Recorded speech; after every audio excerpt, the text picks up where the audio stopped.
इनकी भाजपा की high profile party कार्यालय देश के सभी जिले में खुल गई, लेकिन मेडिकल कॉलेज हर एक जिले में तो नहीं खुल सकी महोदया। एक दो एम्बुलेंस तो माननीय पूर्व सांसद औरंगाबाद के कोठी का शान बढ़ाने में खड़ा रहती है। इस आजादी के बाद इमामगंज विधानसभा का एक गांव है, 3 गांव है, अभी तक वहां पर रोड और पुल का निर्माण नहीं हुआ है महोदया। अभी 32 लाख करोड़ जो किसानों पर कर्ज है, कोई किसान 50,000 रुपया कर्ज लिए हैं और महोदया चक्रवृद्धि ब्याज उस कर्ज में लगती है। जो 50,000 किसान लिए उनको किन्हीं का 2.5 लाख हो गया है, 5 लाख हो गया है। जो 1 लाख लिए, 2 लाख लिए, किन्हीं का 7 लाख हो गया है, किन्हीं का 8 लाख हो गया है चक्रवृद्धि ब्याज लगकर। आज सभापति महोदया, आपने हमें बजट पे चर्चा करने के लिए समय दिया। मैं सरकार के इस बजट के विरुद्ध में बोलने के लिए खड़ा हुआ हूं। सभापति महोदया, यह बजट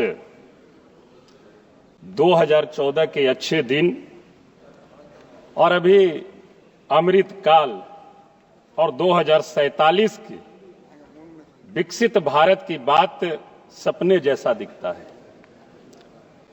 महोदया, इस बजट में देश से महंगाई कैसे दूर होगी, देश से बेरोजगारी कैसे दूर होगी, देश से गरीबी कैसे दूर होगी और देश में किसानों की हालत कब सुधरेगी, इस पर कोई ठोस नीति इस बजट में सरकार का नहीं दिखता है। महोदया, किसान की आय 2022 तक दोगुनी होनी थी, लेकिन हकीकत में 2014 में 14 तक किसानों पर तकरीबन 9 लाख करोड़ रुपए कर्ज थे, जो इस दशक में बढ़ करके 32 लाख करोड़ हो गए हैं महोदया। महोदया, बिहार की अर्थव्यवस्था का 22% कृषि पर आधारित है और 76% बिहार के लोग प्रत्यक्ष या अप्रत्यक्ष रूप से कृषि पर निर्भर करते हैं और सिंचाई की 48 योजनाएं बिहार की लंबित है महोदया। ये चिंता का विषय है महोदया। पिछले एक दशक में 10 वर्षों में एनसीआर के डाटा के अनुसार 1,12,000 से भी अधिक किसानों ने आत्महत्या किया महोदया। इस पर जवाब देना चाहिए सरकार को। आपने आय दोगुना करने की बात कही थी और आज 1,12,000 से भी अधिक आपके शासनकाल में हमारे किसान आत्महत्या कर रहे हैं। हम महोदया, केसीसी की ऋण जो 3 लाख से 5 लाख बढ़ाने का काम सरकार ने किया है, हम उसका स्वागत करते हैं, लेकिन इसको इंप्लीमेंट आप कैसे करेंगे? अभी 32 लाख करोड़ जो किसानों पर कर्ज है, कोई किसान 50,000 रुपया कर्ज लिए हैं और महोदया चक्रवृद्धि ब्याज उस कर्ज में लगती है। जो 50,000 किसान लिए उनको किन्हीं का 2.5 लाख हो गया है, 5 लाख हो गया है। जो 1 लाख लिए, 2 लाख लिए, किन्हीं का 7 लाख हो गया है, किन्हीं का 8 लाख हो गया है चक्रवृद्धि ब्याज लगकर।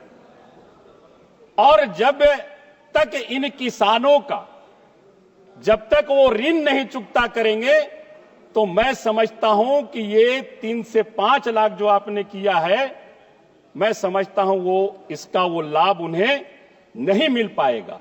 इसलिए हमारी आग्रह होगी कि अगर ये सरकार सच्ची हितैषी है किसान की, तो या तो उनका ऋण माफ करे, अगर ऋण नहीं माफ कर सकते हैं तो कम से कम जो किसानों पर जो ब्याज लगा हुआ है उस ब्याज को माफ कर दीजिए और मूलधन आप उन्हें जमा करने के लिए कहिए। तो मैं समझता हूं कि किसान के लिए ये एक सरकार की अच्छी पहल होगी। महोदया, स्वास्थ्य के क्षेत्र में बिहार की 14-15 करोड़ की आबादी पर मात्र एक एम्स है। हर एक जिले में मेडिकल कॉलेज खोले जाने की बात हुआ करती थी।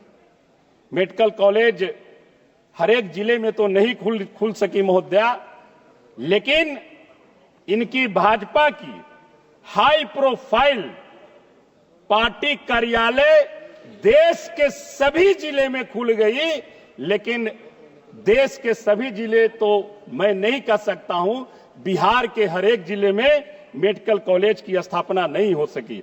औरंगाबाद जिले में मेडिकल कॉलेज खोलने की बात है राज्य की, एक मिनट महोदया, राज्य की सरकार कई वर्षों से कह रही है, लेकिन ताज्जुब की बात है महोदया कि जिले के 8 एम्बुलेंसों में मात्र 3 एम्बुलेंस कार्य कर रही है, 5 एम्बुलेंस बंद पड़ी हुई है। और महोदया, 1-2 एम्बुलेंस तो माननीय पूर्व सांसद औरंगाबाद के कोठी का शान बढ़ाने में खड़ा रहती है।